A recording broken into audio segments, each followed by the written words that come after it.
Hello everyone, welcome back to another episode of The Real Get to the Chopper. I'm your host Andy Godoy and I'm back again with another film commentary. Now the film I'm going to be talking about is The Valley of the Gwangi. Now this is one of my favourite childhood films featuring dinosaurs and cowboys, believe it or not. And it is just such a great amalgamation of both mediums, of both sort of like type of films or genres, I should say. It's really good. And the stop motion animation by Ray Harryhausen, this is possibly his finest work. I believe it might have been his last stop motion animation in films. But yeah, I'll talk more about this film in just a few moments once the film starts going. I'll have some facts that I've written down, some facts that I'll read out from IMDb, and also some just little memories and nostalgia bits that I can recall from being a kid. And with that, then we'll do a little... Oh, before we do the countdown, guys, big special shout out to Luke Hayes Payne, who I know always listens to the commentaries and always watches the films. Damien Sayers, my best buddy, and James Birch, and all the other wonderful people at the Get to the Chopper Facebook group. Join it if you haven't already, and please leave comments on the podcasts, on the videos, on YouTube, or on the Facebook group, or wherever you hear this. And with that, then, let's do a countdown. 3, 2, 1, press play. Now it's a slight delay there, guys. So now it's coming up. FBI anti-warning. That's faded off the screen. Privacy is not a victimless crime. Now, I've got to say, I should have mentioned at the beginning, what I've got is the Blu-ray. It's a special HMV exclusive Blu-ray film. It's $9.99 from HMV. Grab them while you can. It's a great deal. If this had been in 4K, maybe I would have got it. Now, this film, I loved it as a kid. I probably only watched it maybe twice, being really little, about 4, and then maybe a little bit later when I was about 8. But then when Love Film was an actual thing where you could rent films out and they would post them to your house, I was going through a little bit of a, let's watch films on DVD. This is pretty much all before the streaming sort of like, thing. So it was convenient for me to post films and, like go and collect them, receive them. And I rented this film out. So I've not seen it in 20 something plus years, I believe.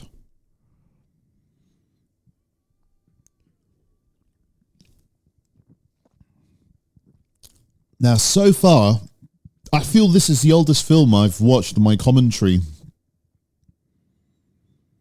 Most of the films I've watched have either been from the 80s or the noughties or, the now. Some of these locations look very familiar. They look like some of the Sinbad locations. Who knows? Maybe they're all filmed in the same sort of area. Oh, I love this little bit. Some great sounds, by the way, and some great movement there in the bag.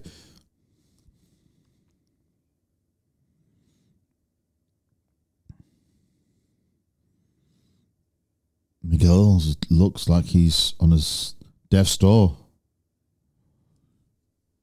That's the last word, Gwangi. Honestly, guys, I don't want to ruin too much. If you haven't seen this already, I'll let the story unfold and talk about things on a sort of like timeline sort of way.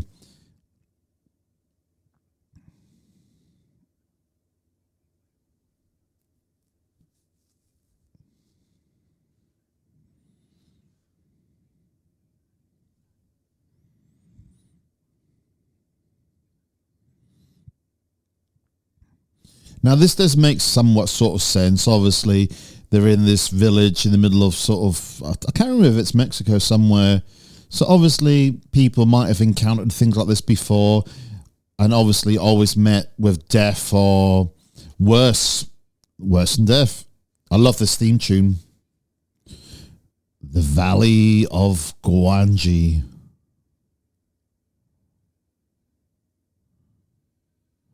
James Francis, co-starring Gila Golan. I am going to try and do films through all different eras, because they've all got the different style, different music, different acting, different cameras, different ways to what we're used to. And I think it's nice to mix it up. And again, guys, I don't know when I'm ever going to watch this ever again. And this is the reason why I'm doing this podcast. It gives me the opportunity to watch these films and then just speak about them in length throughout the whole film, and then that's my memories recorded on the interwebs. Dynamation and Technicolor, and I think Dynamation was like a special thing that Ray Harryhausen had done, I believe, which was all the animation stop motion thing. I think it was, but anyway, I mean, he was like a true pioneer. I think he learned his craft from the guy who did King Kong stop motion animation, who was the real, like granddaddy of them all. And then Ray Harryhausen learned the craft and became the daddy of stop motion animation. The daddy sounds a bit kinky, sounds a bit weird. But I love it, honestly. He's done some of my favourite stop motion in films: Clash of the Titans, Jason and the Argonauts, Sinbad and the Eye of the Tiger, The Golden Voyage of Sinbad, The Seventh Voyage of Sinbad, was it? So many amazing films. James O'Connelly. Now, obviously, I never saw this in the cinema. Can you imagine watching this on the big screen, which I'm seeing now? Damn, this film looks really good. The Blu-ray looks really good on my 4K projector.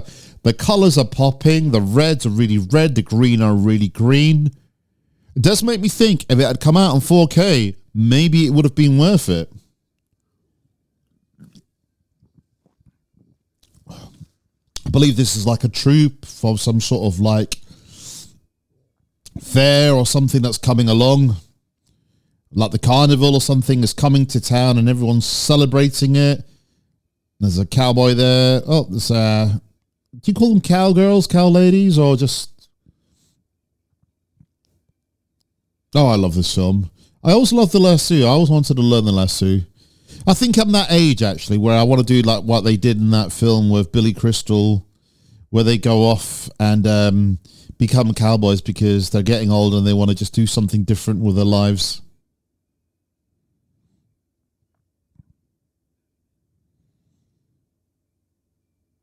The old lady just shoving that woman.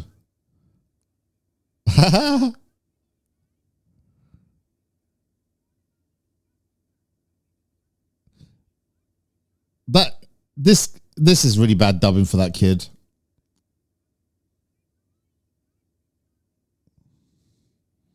Kid's got to hustle, got to make some money.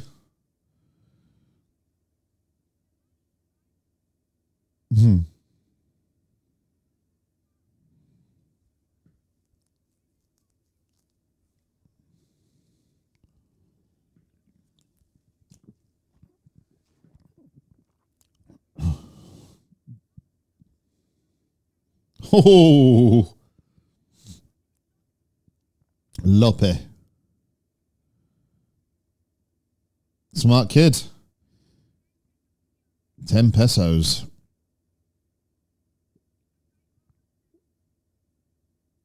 This kid is a wheeler and dealer. I don't believe his dad is dead. I think he's a liar.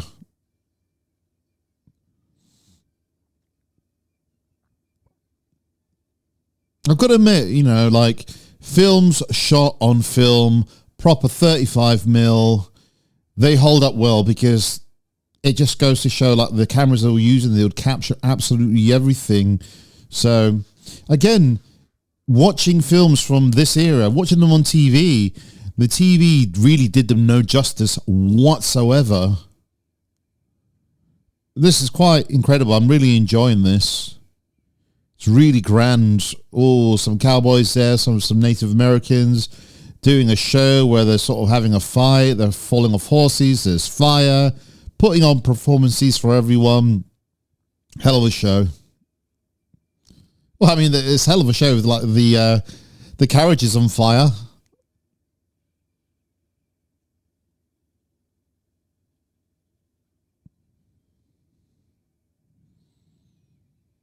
Love it.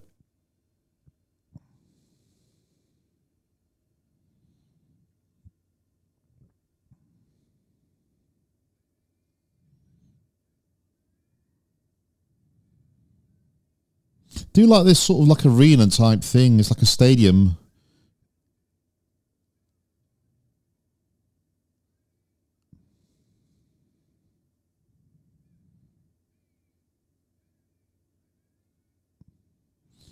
So yeah, I remember this. They've got to go up on the horse, up the laddery type thing, and then dive off into the thing of water.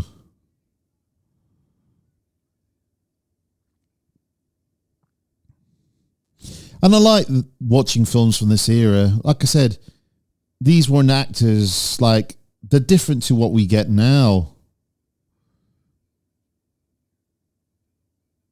It's like the men look like men, like they've got like they're rugged, they're handsome at the same time. And again, you got to give them a look at that. You know, you can't imagine sort of like actors from nowadays pulling off a outfit like that. It just wouldn't. They wouldn't have the machismo to pull it off.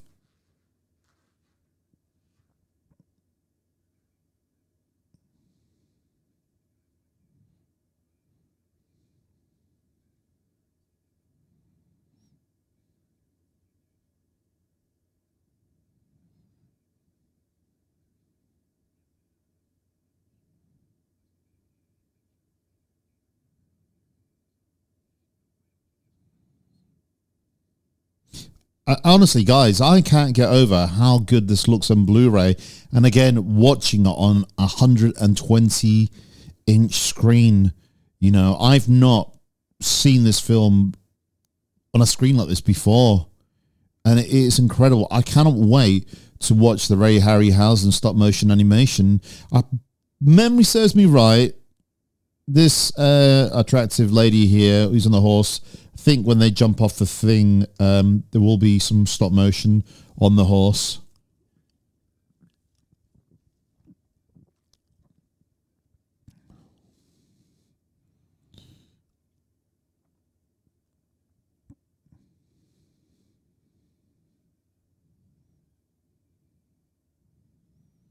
No, she's seen him. They must have had a relationship and he just walked out on her. Just got to concentrate. Oh, it's not just jumping into a pool. Looks like they're going to set something on fire. So there's like a ring of fire. Like the Johnny Cash song.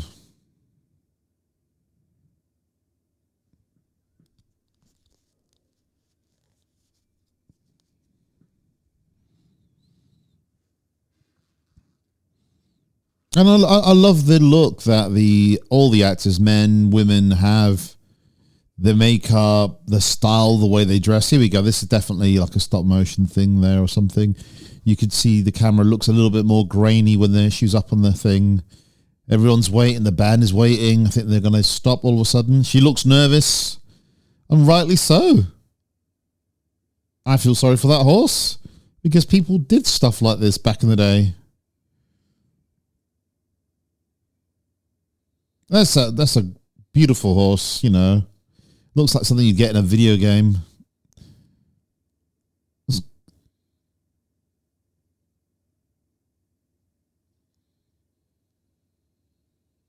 I think horses are really elegant creatures. That was like a stop motion sort of thing there. That was fun. But yeah, I love horses. I can't horse ride. I've never been horse riding. My daughter has. And I think the reason why I like horses and stuff like that is because of all the old films I used to watch of being cowboys and stuff like that, you know.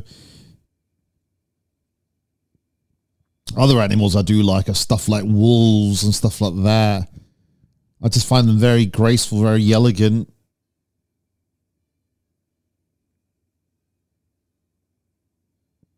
And this is what I like about this. It's really smartly done.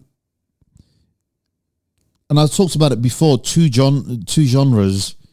So you've got like the horses, you've got the cowboys, you've got the sort of like creatures from the past, the dinosaurs, and watching both timelines, things just interact later on. Oh, wow, she's hot. Look at that. She is angry.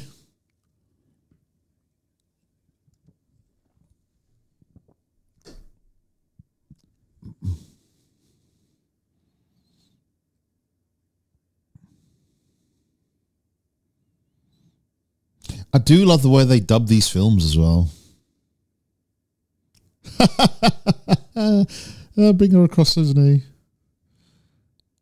Well, you could get away saying things like that back in the day.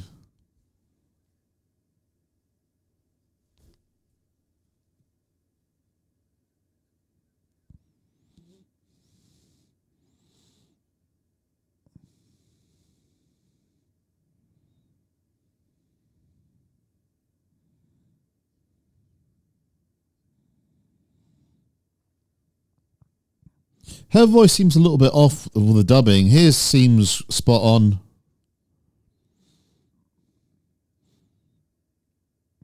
It always reminded me when I first played the first Red Dead Redemption. I haven't really played the second Red Dead Redemption, lack of time and stuff like that. But the first Red Dead Redemption always reminded me of the locations of being in this film sort of thing, like the buildings and the location type things always reminded me of it.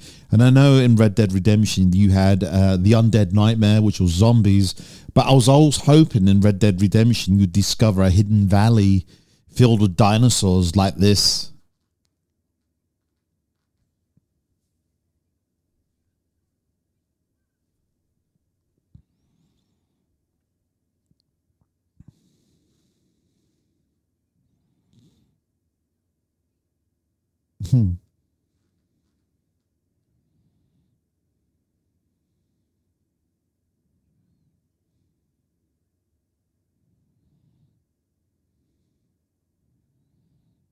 Looks a little bit like Robert Redford, this guy.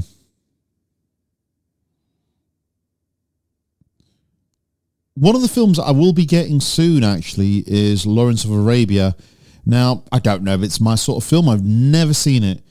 But when it comes to 4Ks, guys, apparently that is one of the top films that is a must-have. It's one of the most beautiful looking 4Ks ever. And no matter where you go, you hear that, you know, that written down. There's a little donkey. Donkeys are cute. Horses are elegant. Donkeys are cute.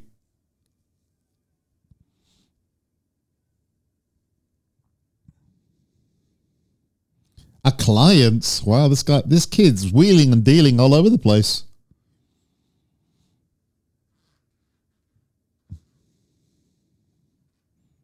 And I do like, if memory serves me right, you know, the main actor guy, the guy on the horseback there. I like his personality grows, his character goes through some changes for everything that happens. So it's really good.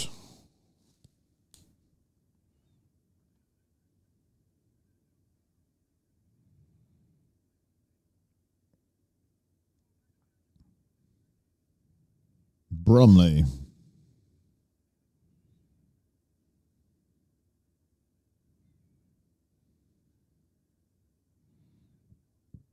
So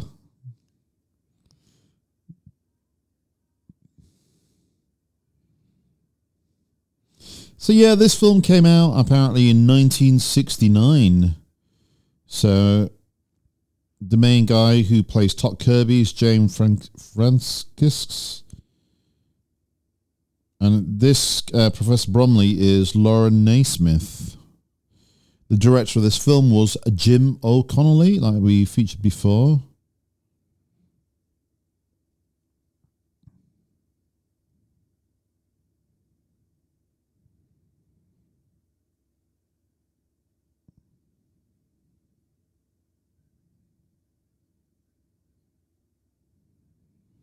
Oh, interesting fact here from IMDb.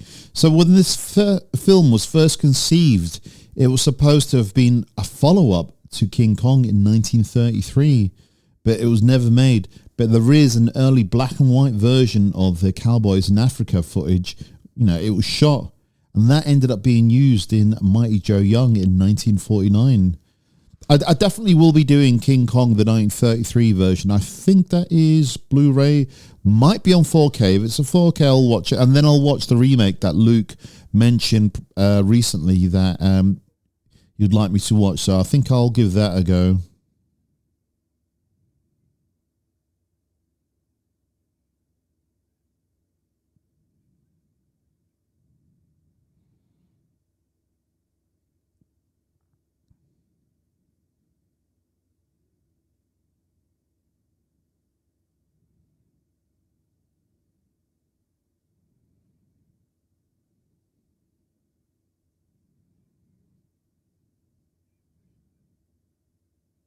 Oh, okay. Apparently, The Golden Voyage of Sinbad was the next film. And Dynamation, which was the technique that they used for the stop motion, then became Dinorama.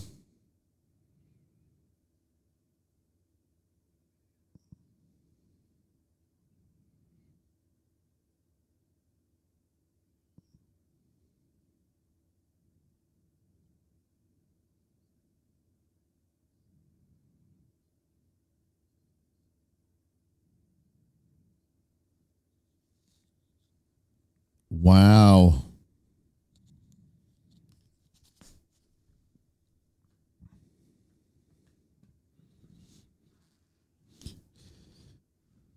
Can you imagine? It's just like being on the frontier of all this, discovering all this.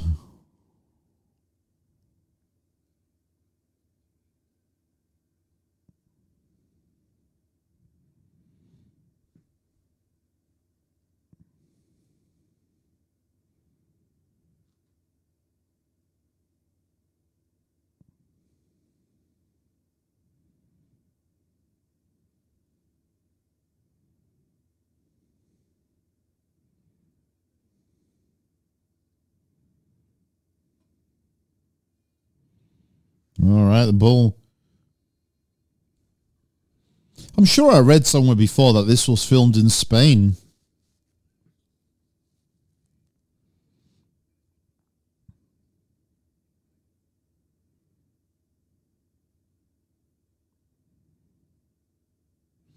So technically this is the British film. Wow, I didn't know that. Shot in Spain by a British director with an American lead actor and an Israeli actress, probably why she was dubbed.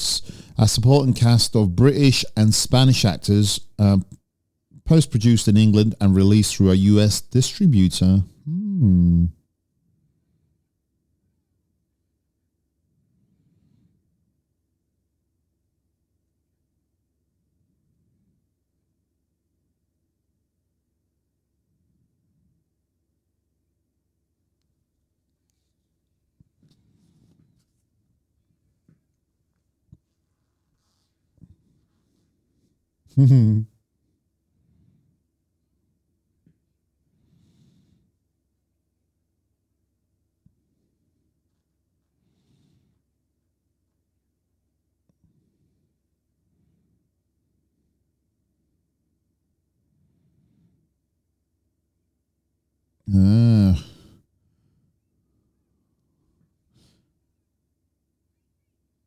What's this kid doing?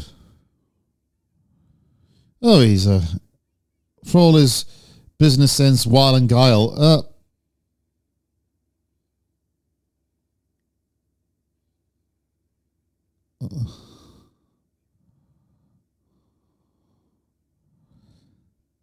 And this is a thing, actual stuntman doing this, wrestling with, obviously that cow looks a bit smaller, that bull I should say, compared to the one that was charging them originally, I think.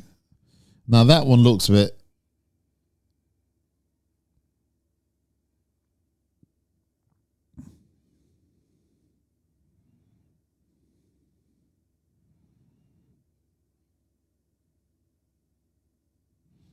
She still has... Oh my God. They're back on. I feel sorry for the other guy.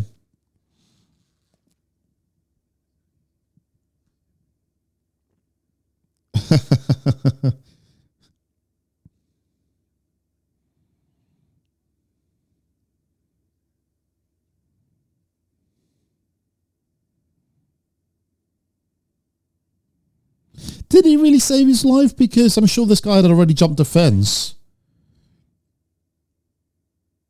And Carlos just literally just came along and just then wrestled the bull. You've got to be a right badass to wrestle a bull.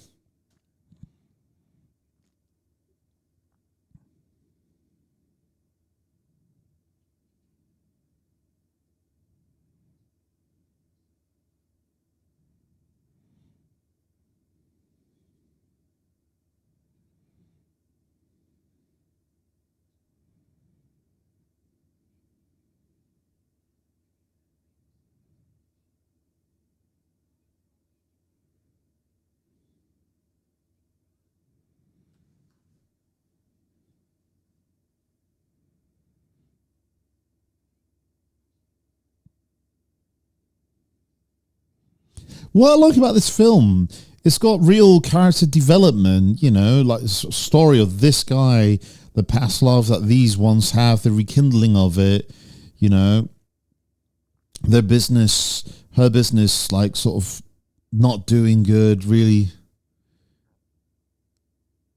well. I love it. The devil.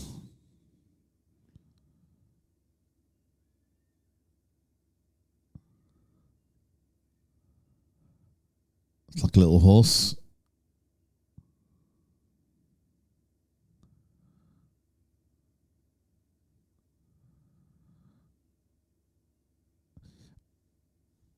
I think that's rear projection, isn't it? They do the stop motion and then they do the rear projection, which is how they do it. So it's two films in one type thing.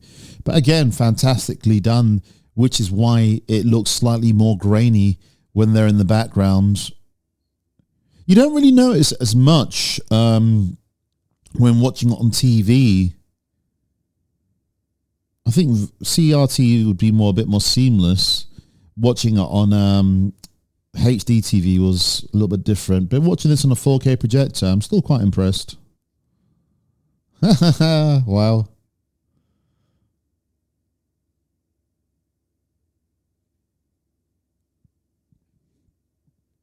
I always loved that little horse. I think as a kid, I had a dinosaur book. And they just had like all these different sort of creatures from time and I think they also talked about the evolution of certain animals and how horses became like the way they are now.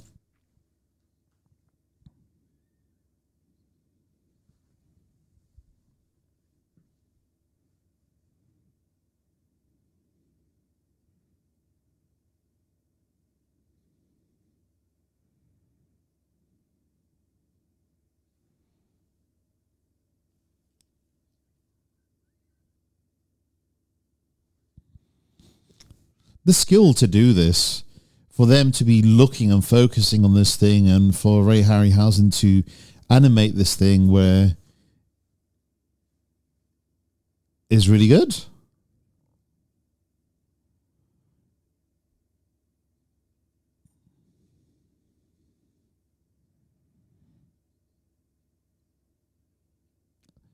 Just all the little details of like what he does, the way it moves, the way its tail moves. He's got a real just talent. Well, he's just like inspired so many filmmakers. We wouldn't have the special effects that we have now if it weren't for Ray Harryhausen.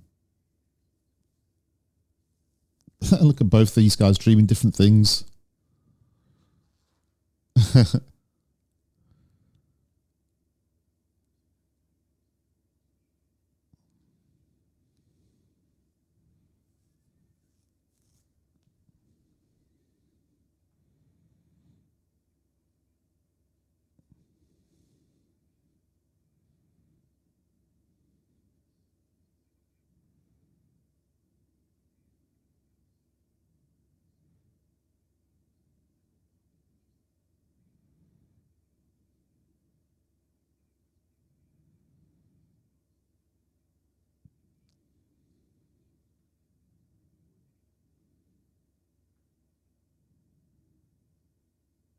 Bit of a romantic rivalry there.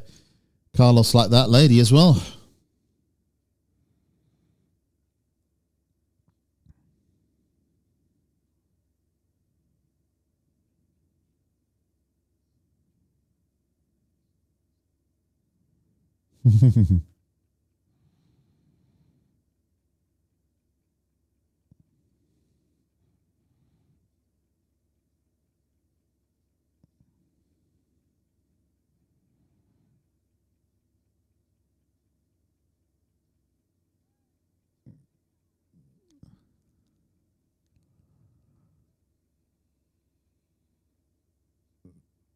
I'm really enjoying this, honestly. Just I love films. I love like I want to even watch some of the older films, Universal. I want to go even further back, watch stuff like Nosferatu. I want to watch just films from different eras. I'm really going to try and spread it out what I actually watch, because I might even watch some Japanese films and films from around the world as well, just to expand just everything.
This kid's wise, apart from when he jumped in to sort of face the bull.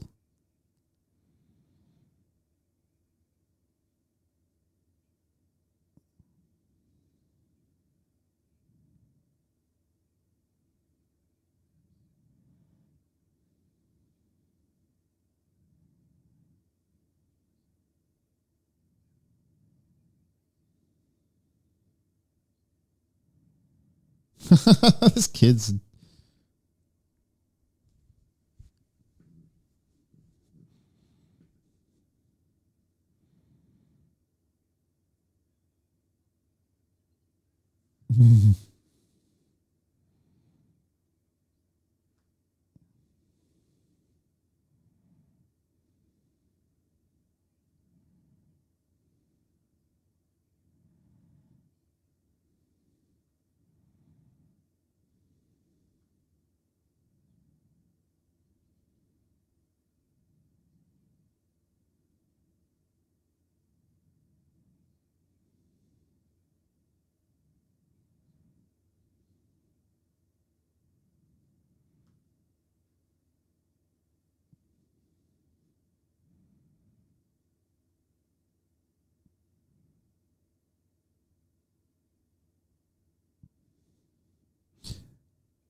He's breaking in. He's really going for it.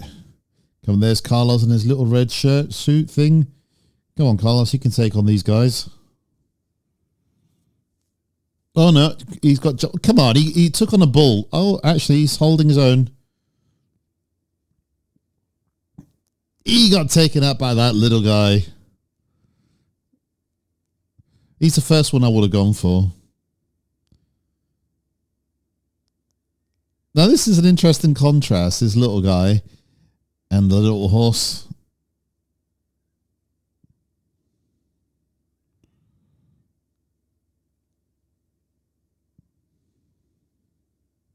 I love the music in this.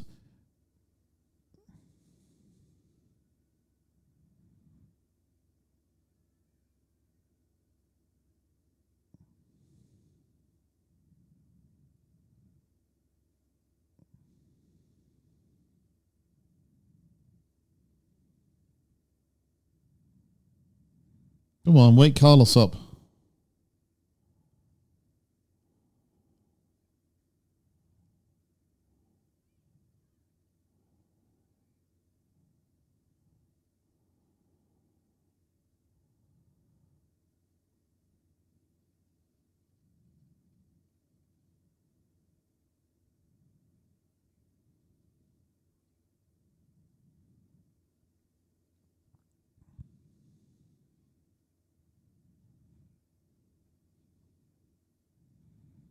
Hmm.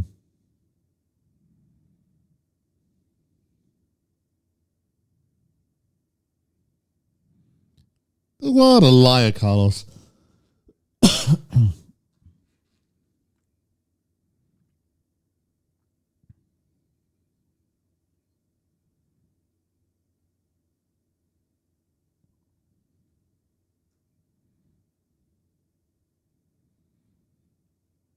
This is where the adventure really begins.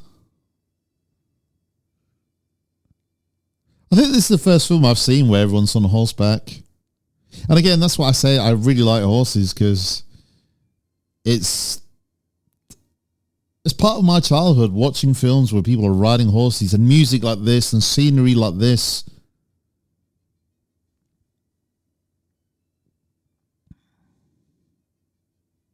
But then, like horse riding, part of me that scares me is like they're big animals, and it's just like you could have an accident, like the original Superman, Christopher Reeve.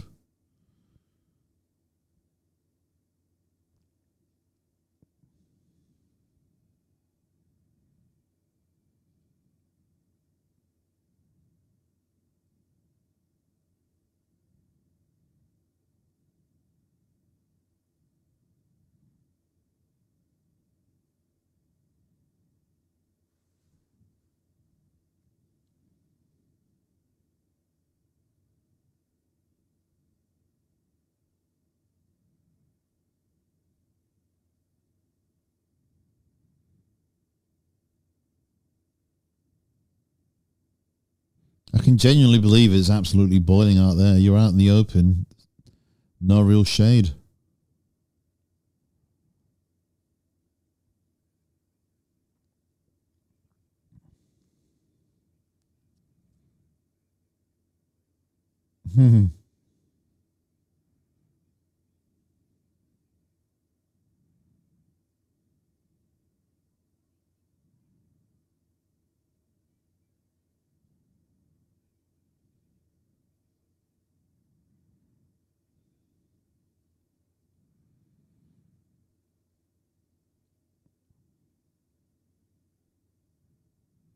What I love about films like this, there's a chance of a forbidden valley, a whole new land world where things could exist that don't exist anymore.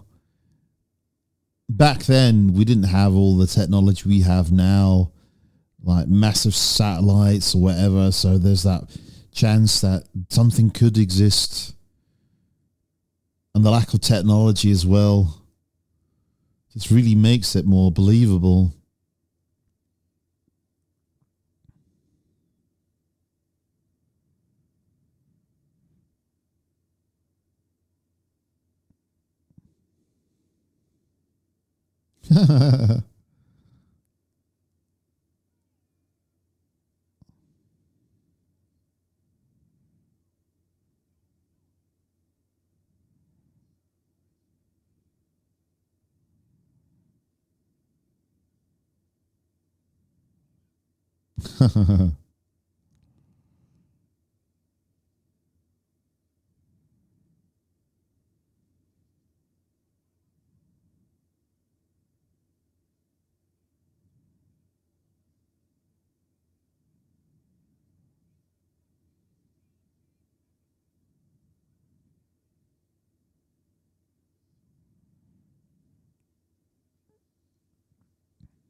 Yo hippie.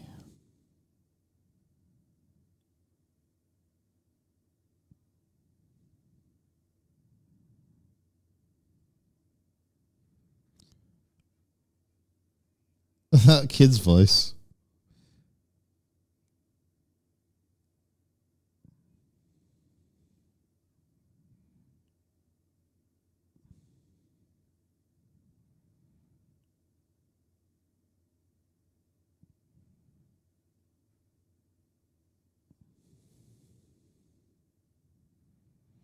Right, they're going to release the little horse.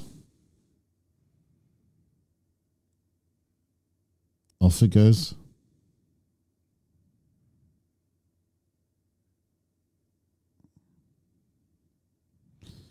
I suppose it's the right thing. Release it where it belongs. It shouldn't really be in captivity.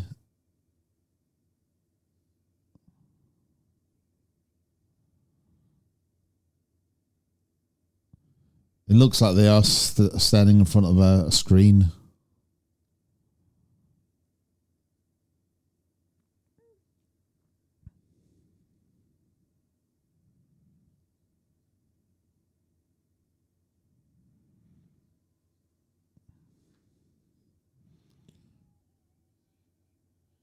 Whoa.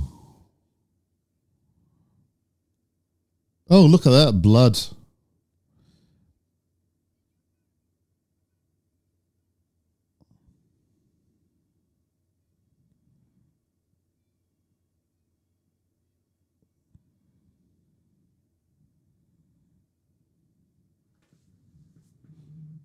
Is that the little donkey that's been kidnapped?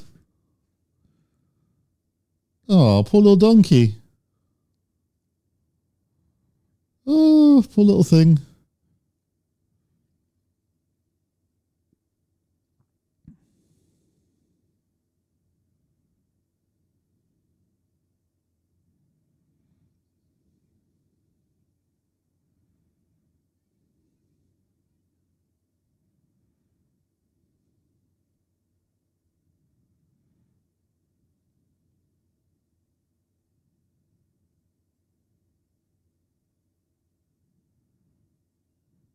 The music box.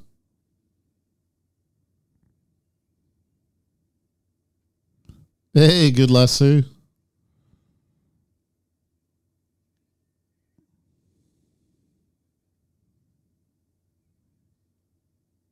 Oh, wow, it's there.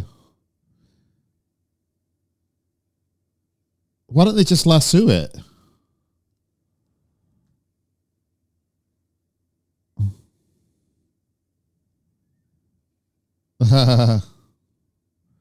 Really nicely animated, actually. The way it moves, the way its legs just sort of like quite believable. The amount of time studying animals, movement.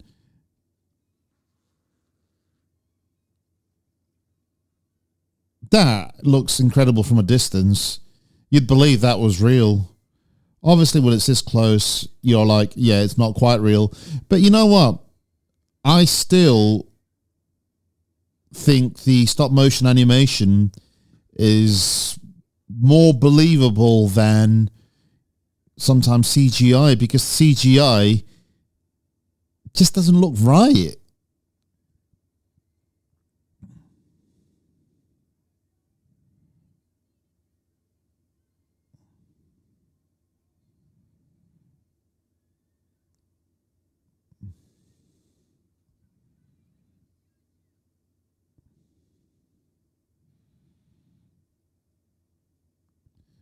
And this music is just really good. It's like fun, hopeful, adventure.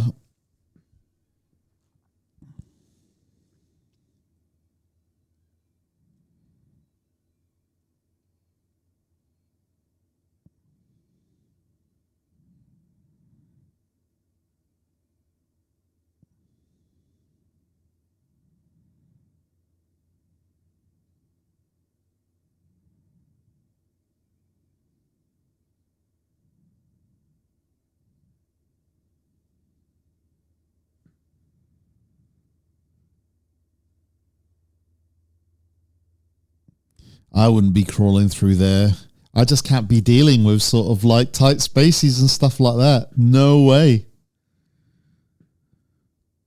I need to do a film, The Descent, where the women go caving and they encounter something else. I've got that on Blu-ray. I need to get Dog Soldiers as well. That's on 4K.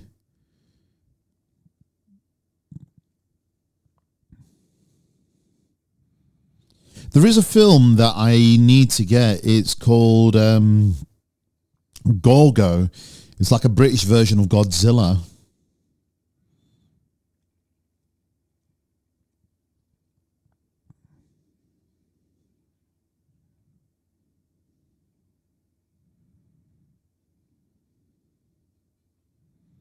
I always did wonder how they managed to get through, but that makes sense now.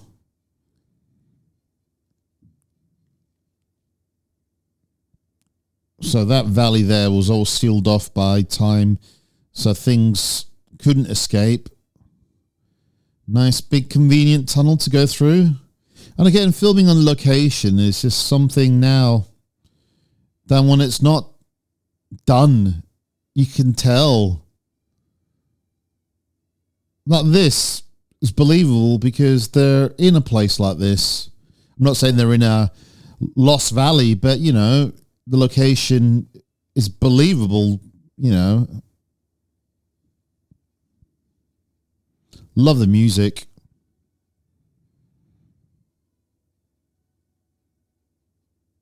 Can you imagine just watching this back in the day, like in the late 60s when this came out?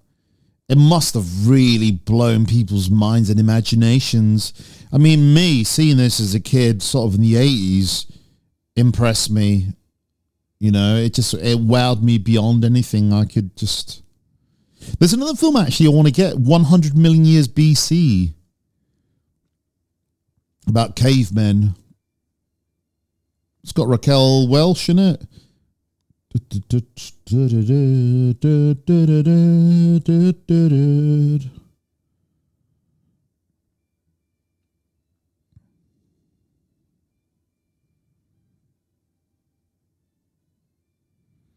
The music really gives it like adventure and hope.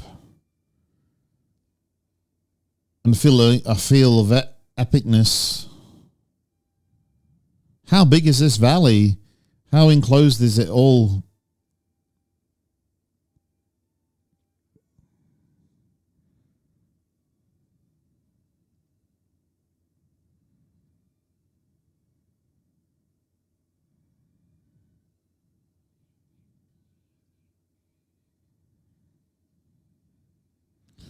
Is that pterodactyl?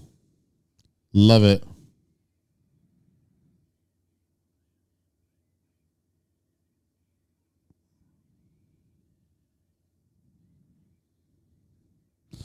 That was the one that took away the little donkey.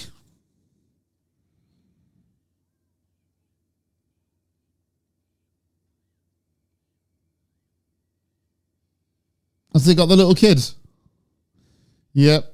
Again, that looks really good.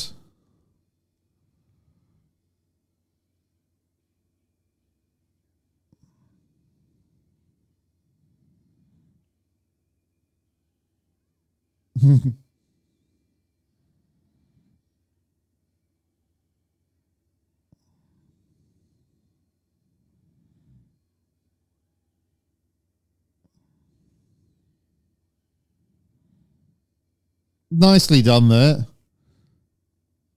What happened? Did he get weighted down?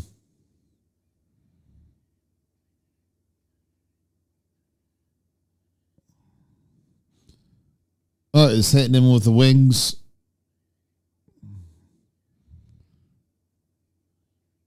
I love the way he's wrestling with it, you know. He's an expert at wrestling with bulls and stuff like that.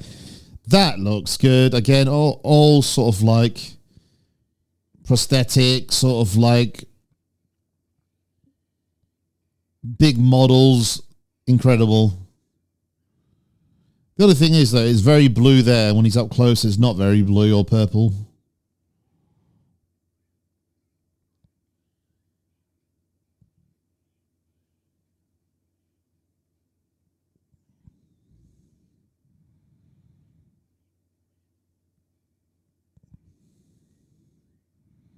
That looks... Oh, he's snapping its neck. This guy is a badass. He just snapped that pterodactyl's neck. I wouldn't want to mess around with Carlos. If that was the other guy, I'd be like, Jesus Christ. Well, he didn't see. Carlos just snapped the neck of a pterodactyl.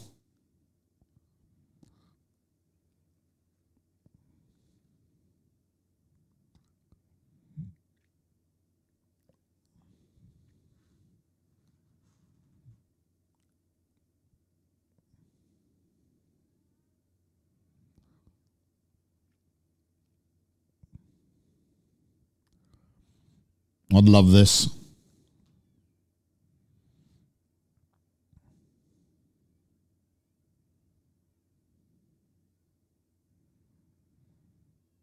This is what I mean. Cowboys and dinosaurs.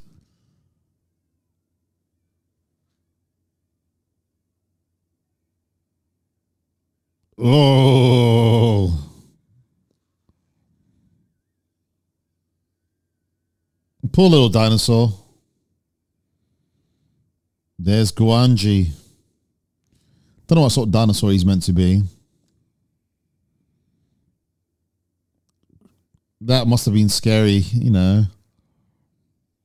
But as a kid, I was fascinated with dinosaurs. These big, giant creatures. And eventually, guys, I will be doing Jason and the Ark. Not Jason and the Ark. I will be doing Jurassic Park.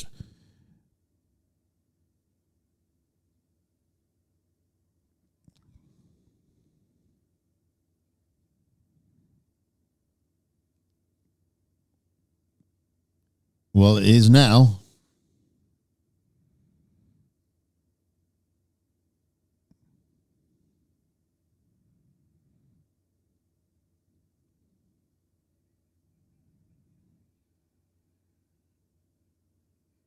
Oh, man, look at that. Gwangi. Even Carlos is thinking, Jesus Christ, I can't snap that thing's neck.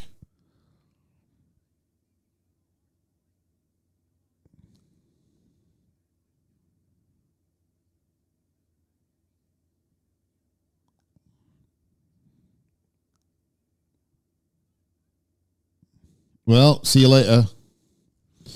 Definitely.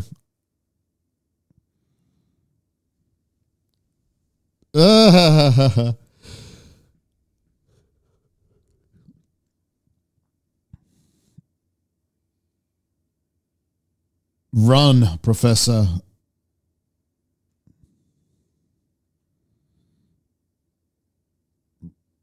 What's this? I can't remember. There's something else.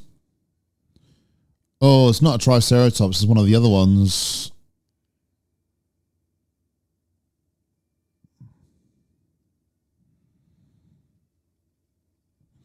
It's really believable where they're being chased.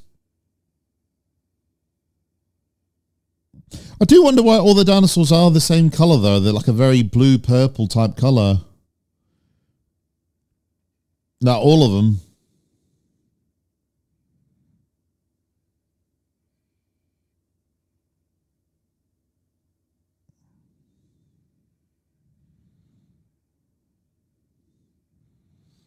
I would be hiding in some little cave.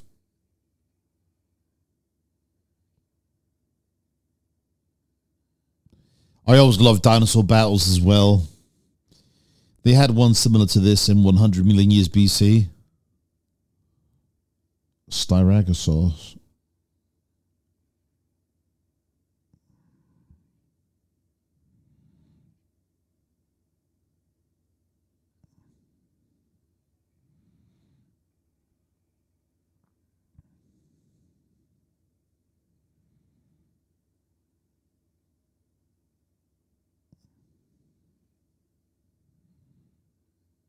It's just amazing the way how good they move. The models themselves are very impressive, you know.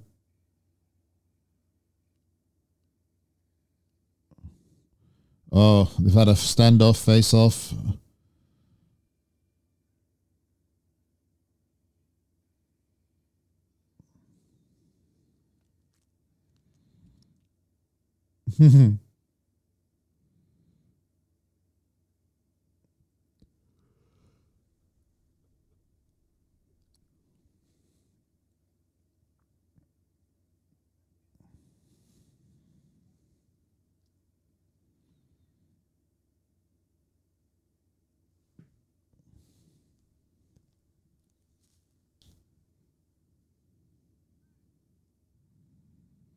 So yeah, this is the thing. The artwork in the Gwangi in the cover art or the original film poster, the Gwangi is green, and but obviously most of the creatures in this film are dark purple.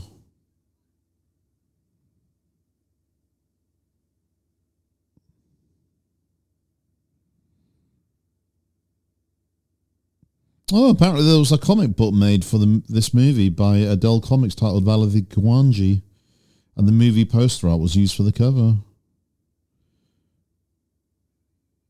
Okay, so the Gwangi is an Allosaurus.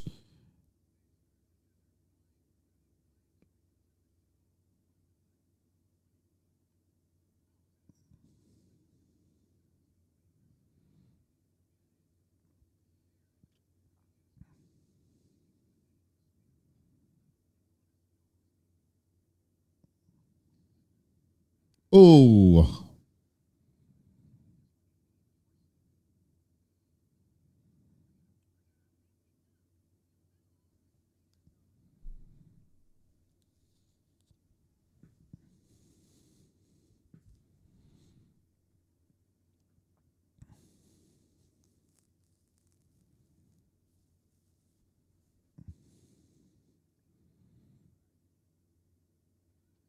I love that. I love the way the old man was ready to square off with Carlos. Look, Carlos just snapped the neck of a pterodactyl.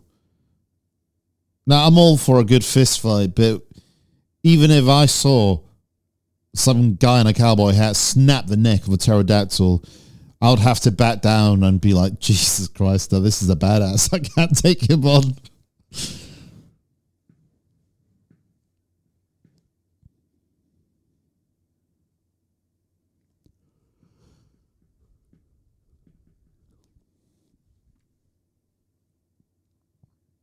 Little lizards. I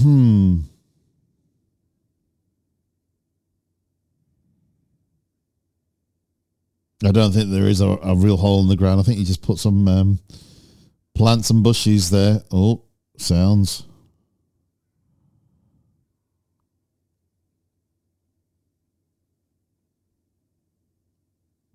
And again, I love the Foley artist creating sound effects like them just walking on the hills, on the stones, the sound effects.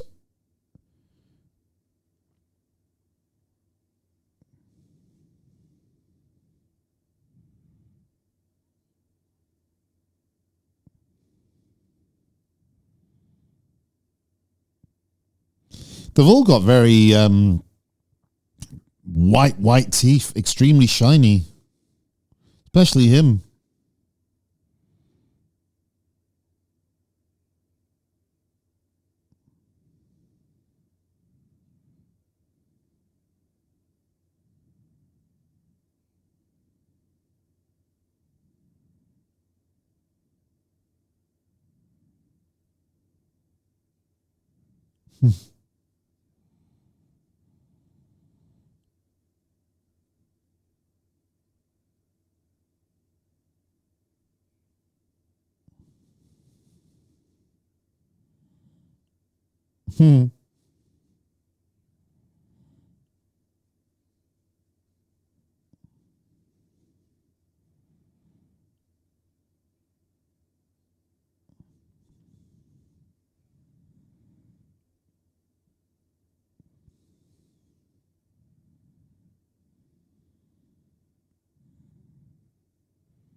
Something's fallen in there. What's... Oh, I remember what fell in there. I don't want to ruin it for you if you haven't already. I remember. It wasn't Gwangi. Oh, there was a hole.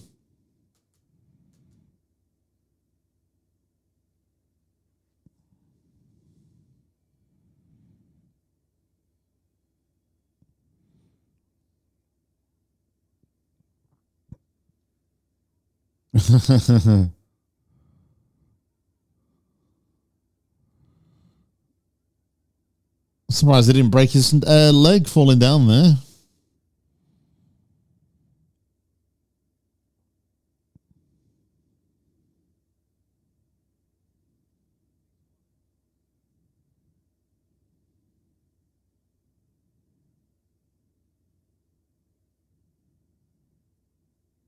But I've got to give it.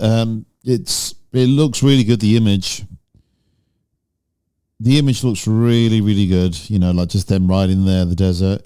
I think this should really get a 4K transfer. I don't know if there's a need for it, or you know, someone's going to do it, but just to get all the details, like on stuff on the rock, you know, and get like the full color range. But it's a good looking film.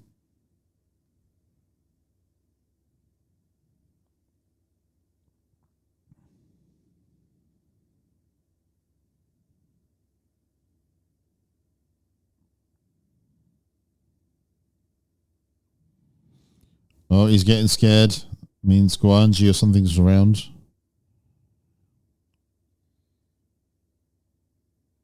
There it is. Whoa.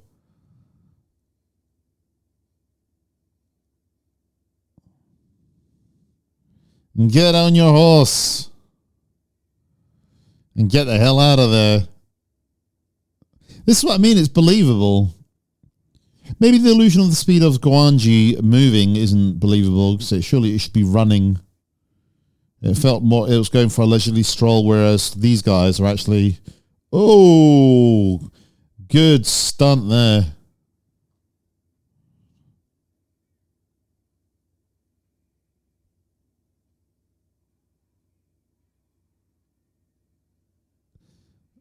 Look at Carlos with his little Toro red blanket thing.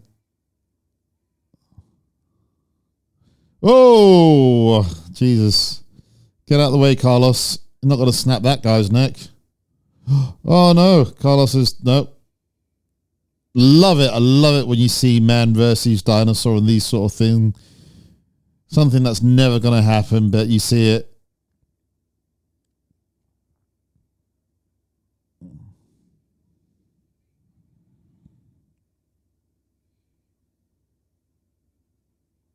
Smart move by this cat, you know, this guy here. Actually, now, maybe not smart move because it's just on that level. I'd be trying to climb higher.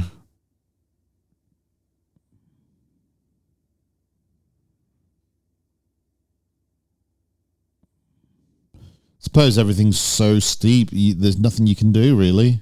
That looks really good. And that as well.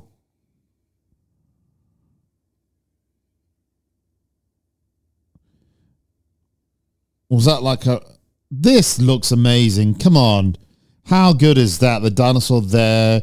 They're all in the same place. I don't know how the hell they did this, but it's quite incredible.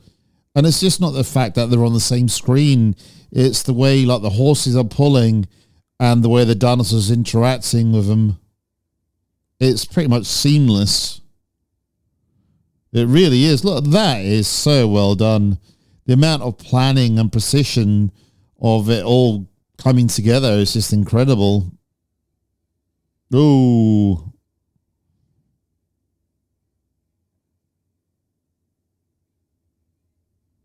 Again, I love it when you see cowboys jump onto horseback and do things like that.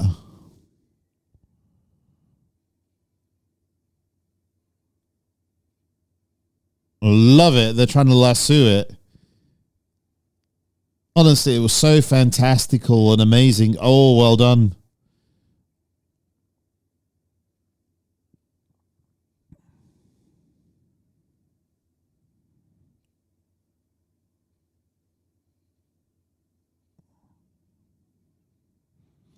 Brilliant maneuvers.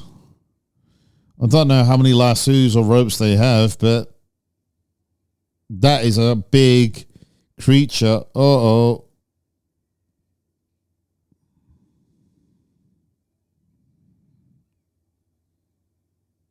This guy looks like he's a goner.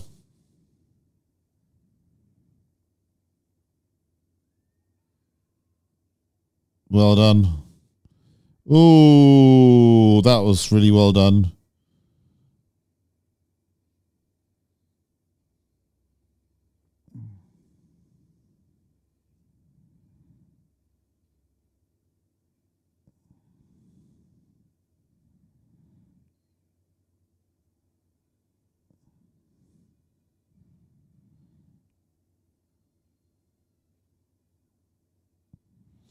I mean, what makes this so believable is not just the creature doing it, but it's the believability of the actors. They're acting like they're actually trying to lasso something. It adds, and then you got the music, and then the dust just flying around.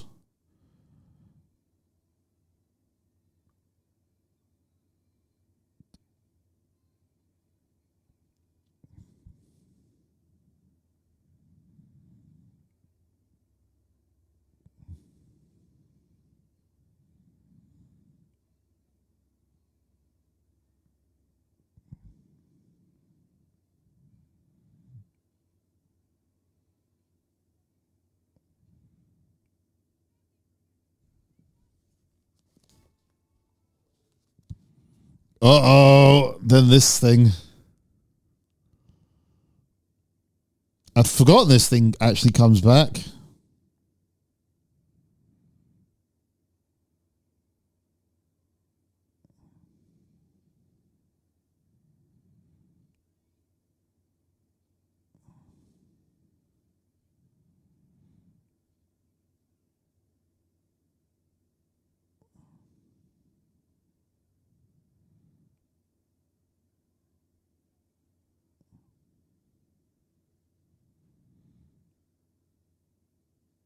Carlos isn't going to try and snap its neck, is he? Or wrestle with it? I can't remember.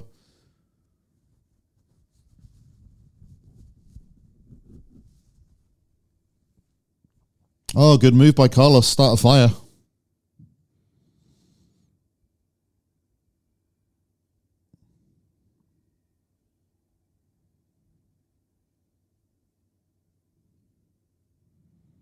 This is one of the reasons why I love film. You know, the directors, the special effects, everything, the time, the effort that goes into them. This is what I mean, what believability all is. Like I was saying, the reaction of these guys, that is real. That is real people sort of, and they're looking like they're got to make a getaway.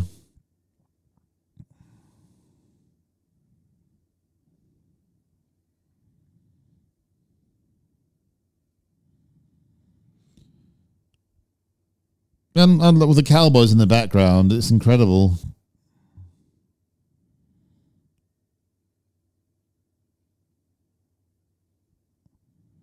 But when you think about it in real life, like all these creatures did exist hundreds and hundreds of millions of years ago, and how they evolved to be what they were. Like the one with the horns, like, you know, that looks like it evolved like from Triceratops or maybe beforehand. But why did it evolve those horns? To protect itself from creatures like this. It also evolved to be chunky, to not be easily bitten. Oh man, I feel sorry for it.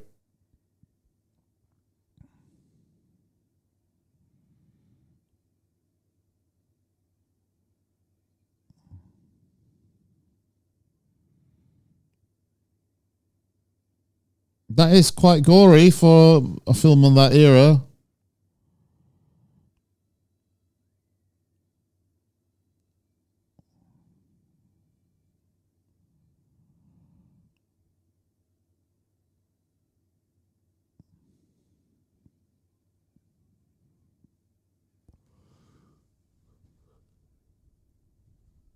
I like the way they go, there's no way through. They can just wait for that fire to go out.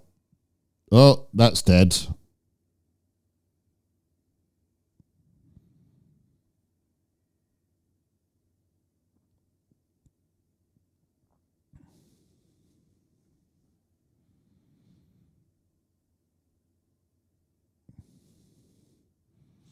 Come on, Carlos, don't be a hero.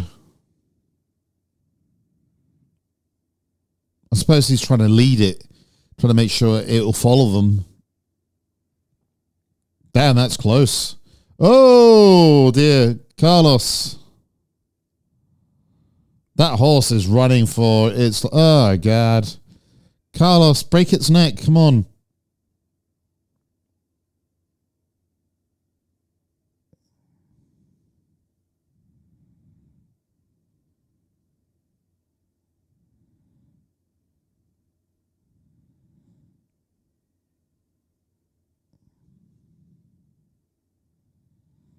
Oh, damn. That has to hurt. Damn.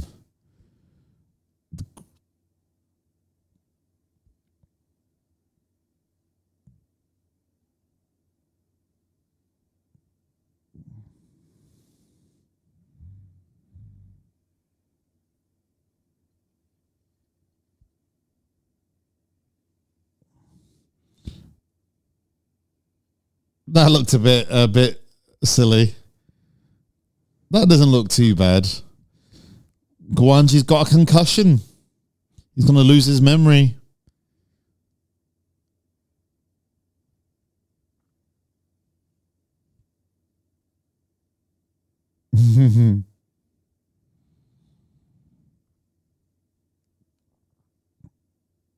Now, it's a big creature, but how the hell do they move it?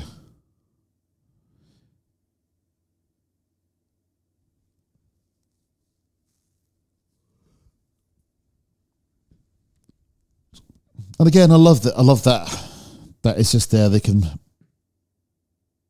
Oh, the eye movement as well is really good.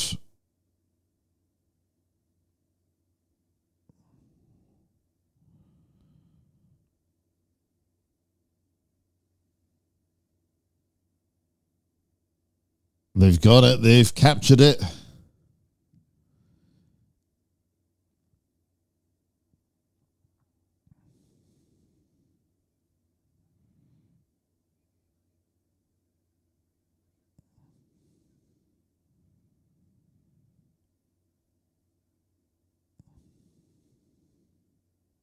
Carlos.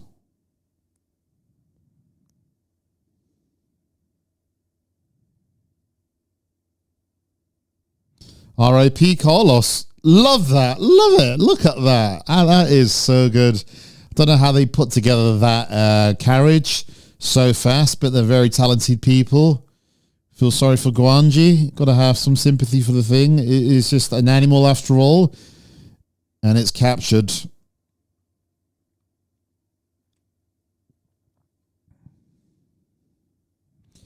And as King Kong style rip-offs go, this is probably one of the best of them.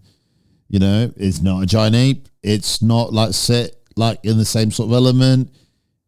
It's got its own unique spin on it. I love that. I don't know if that was just like a giant model filmed. Obviously, I know this is just like the model there.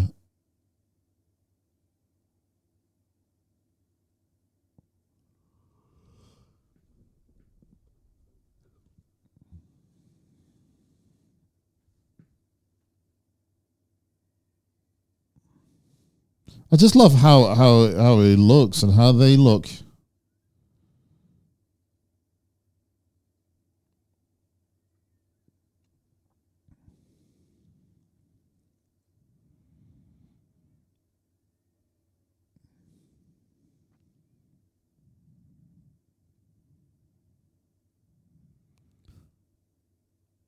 Oh, I remember what happens to that little guy.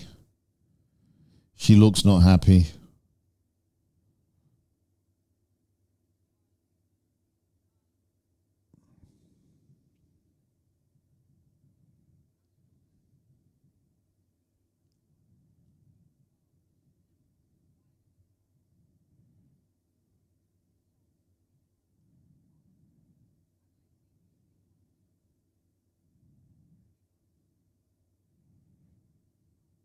Balderdash.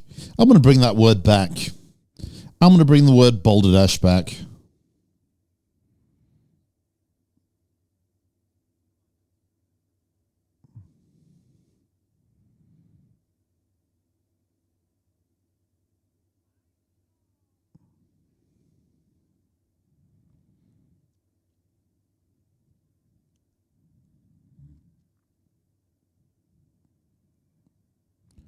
Gwangi the Great.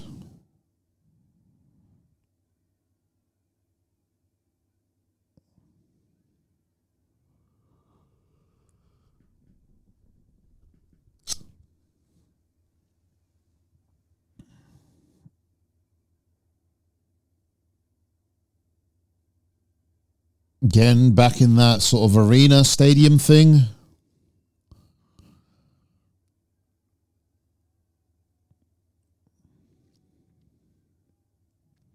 Very similar to not Godzilla, King Kong.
Do like the character development between these two. What they both wanted. Certainly an evolution.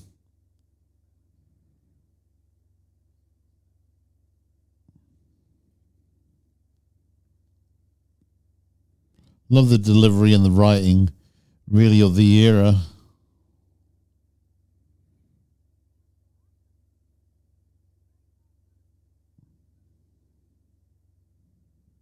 This kid is such a know-it-all.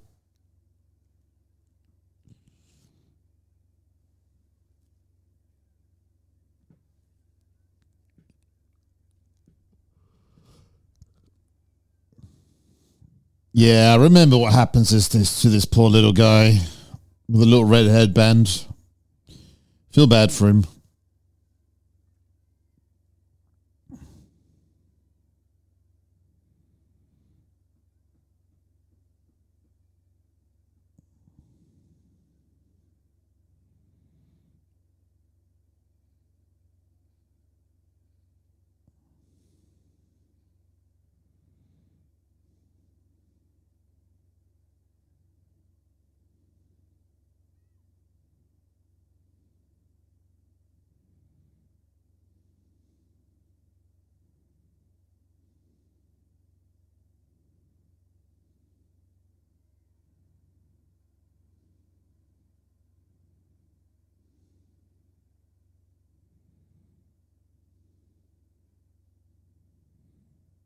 Good thing he could hide that behind that wall. Perfect height for it. This guy's stealthy. And fast. Look at him.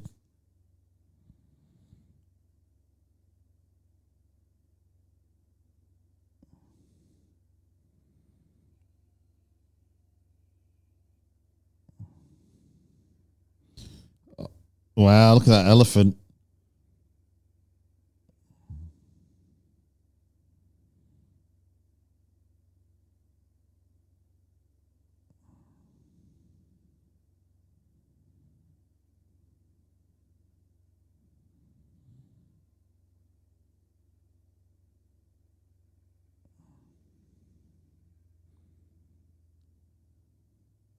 Does look somewhat evil, that Gwangi.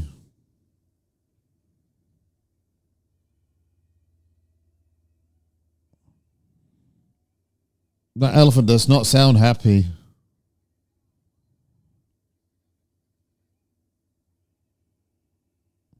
I always felt sorry for that elephant as well.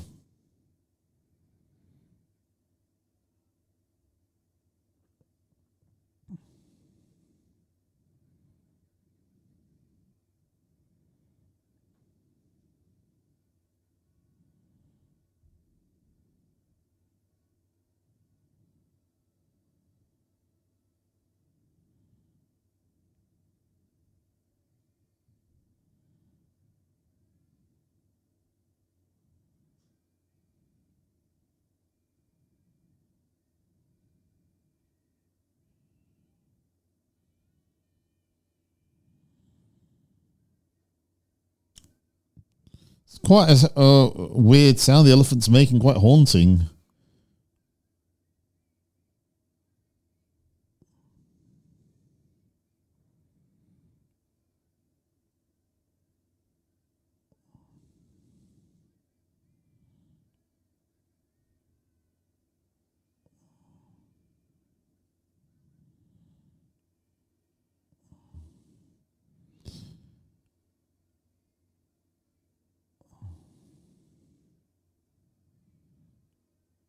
Well, there's that little dude.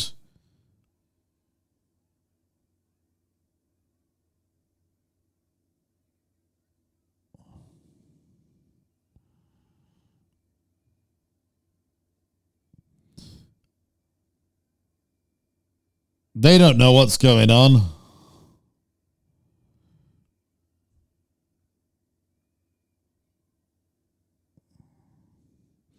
Yep, these people are doing the right thing. Get the hell out of there.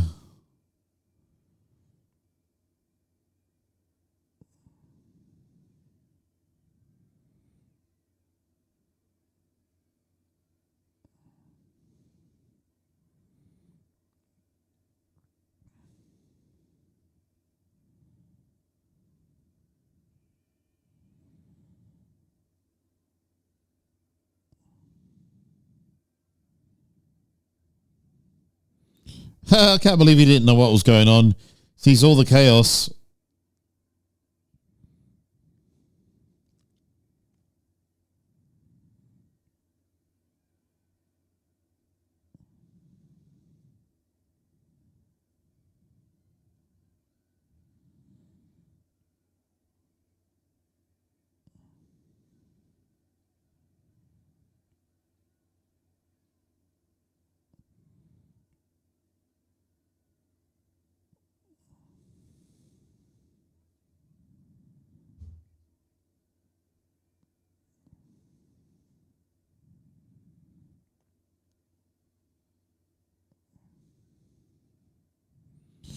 They should have had people with rifles surrounding the thing all from the start. Where the hell's he going? Oh, that's the guide edge. Wow, the elephant really made a beeline for it. Oh, I always felt sorry for the elephants. I love elephants as well as animals go.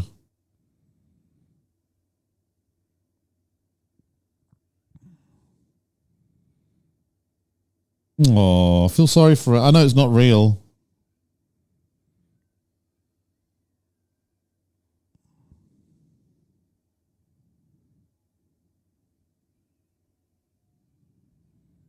It really sounds like it is suffering rather than sort of making fighting sounds. Oh.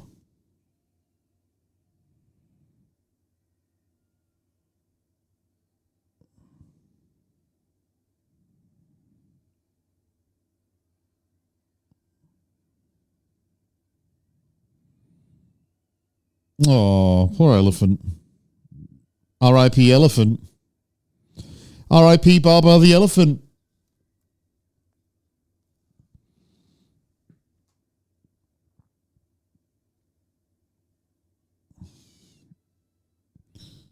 This thing is, that is good. That looks really good.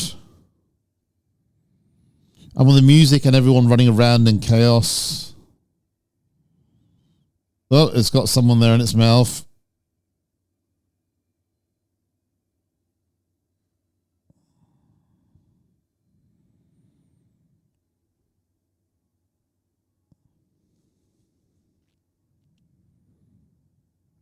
quite a large ensemble of people. Like, look at everyone just running off.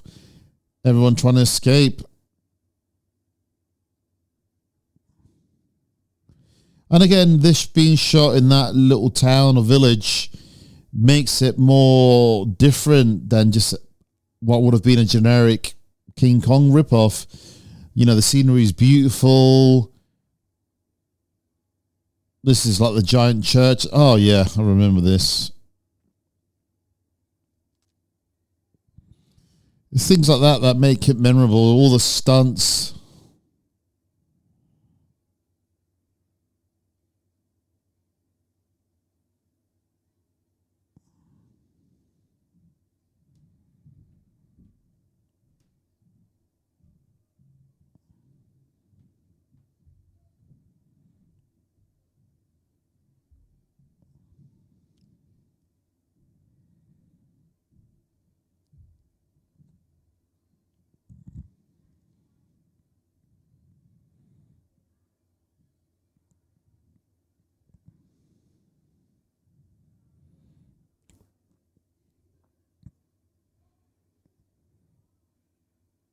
And the background noises, like you can hear all the crowd, you can hear all the people, the commotion happening. And this, like I said, it's really well done. People are still running through the streets.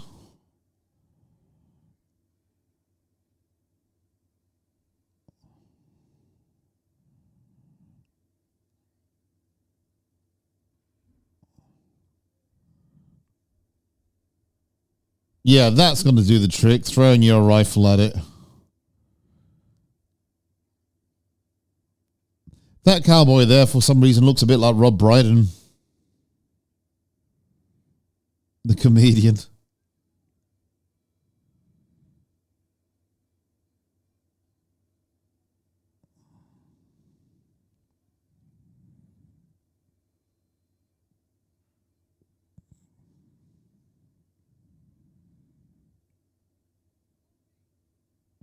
Lopi, you idiot.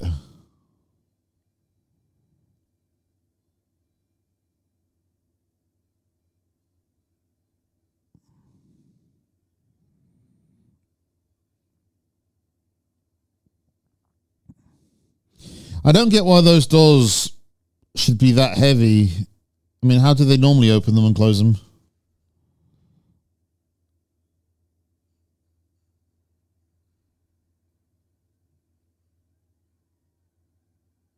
I suppose it just goes through the little ones, not through the big ones.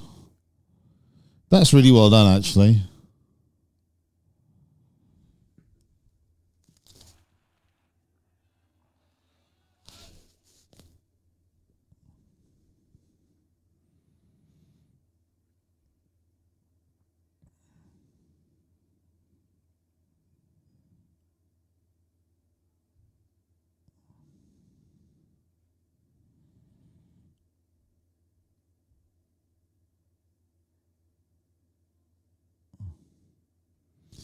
There's something you don't see very often, a dinosaur in a giant church. It's a beautiful big church, you know, I've been to churches like this, I think, when I went to Barcelona.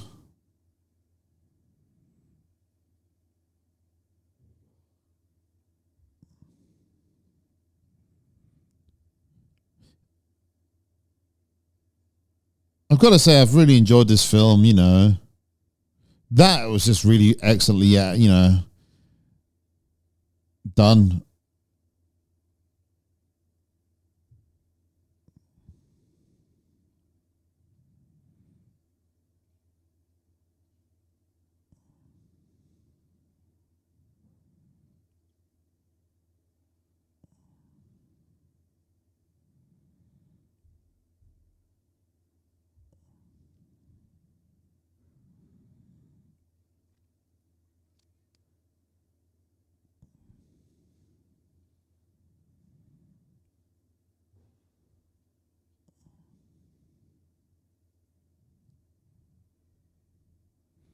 I love the way the echoes of the sounds of the roars and even his footsteps as well.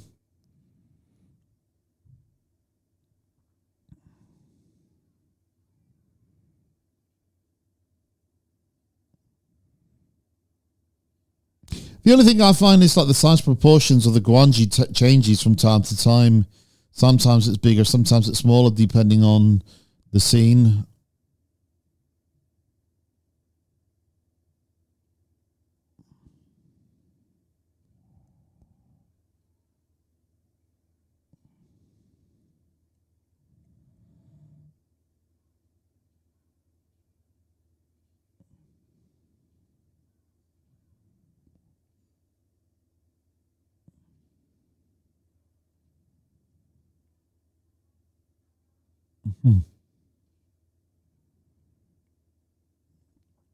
I'd let go of that. You don't need that now.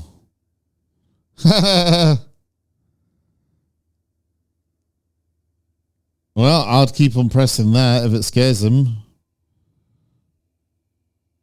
Grab a couple more of those spears while someone plays the organ.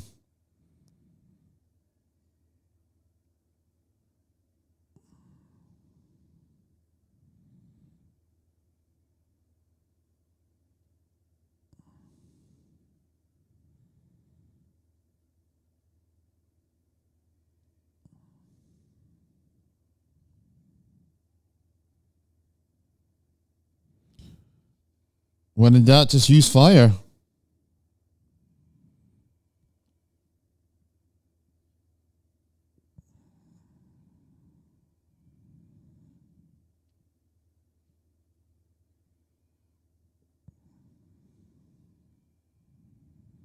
Oh, set fire to even more stuff.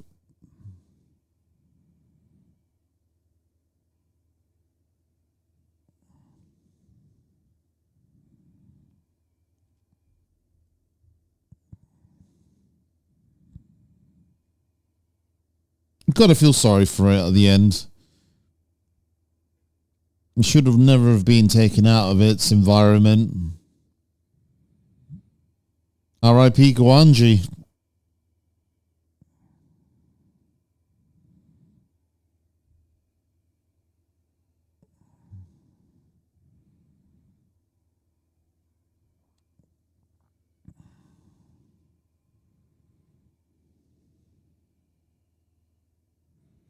Well, at least there's food there. Fried, cooked Gwangi. Enough to feed everyone for a year at least.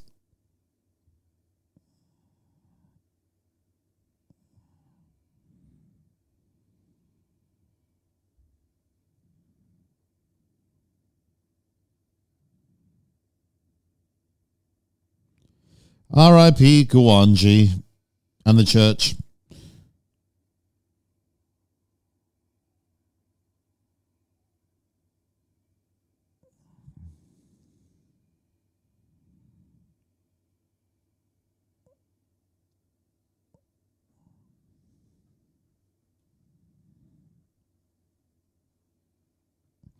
I wonder how much money, who's going to pay for all this?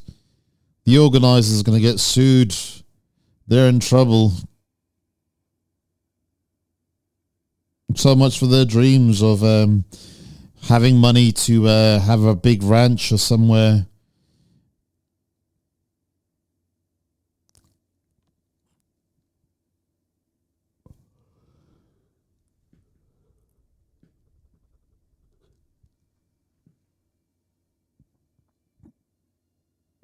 Yeah, that was a really good film. I'll probably give it like a 3 out of 5. I mean, the special effects were really well done, especially for the time, and they really hold up really well. And yeah, that was Valley of the Gwangi. One of Ray Harryhausen's best works. A lot going on. Cowboys versus Dinosaurs. It was really well done. And at the end, they destroy this big church.